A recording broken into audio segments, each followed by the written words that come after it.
Hier, le Parlement européen a approuvé de vastes réformes visant à rendre les politiques de l'UE en matière de changement climatique plus ambitieuses, y compris un changement du marché du carbone de l'Union européenne qui devrait faire grimper le coût de la pollution en Europe. Le marché européen du carbone oblige les centrales électriques et les usines à acheter des permis carbone lorsqu'elles polluent. Celui-ci a permis de réduire les émissions de ces secteurs de 43% depuis 2005, mais il doit être réorganisé pour atteindre les objectifs plus ambitieux de l'Union européenne en matière de changement climatique.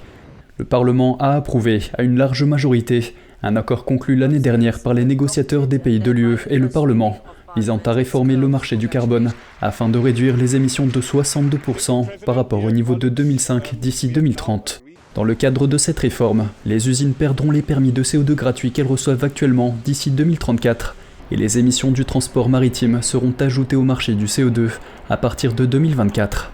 Les législateurs ont également soutenu le projet de l'UE d'introduire progressivement à partir de 2026 une taxe sur les importations de produits à forte teneur en carbone, ciblant les importations d'acier, de ciment, d'aluminium, d'engrais, d'électricité et d'hydrogène, ce qui constitue une première mondiale.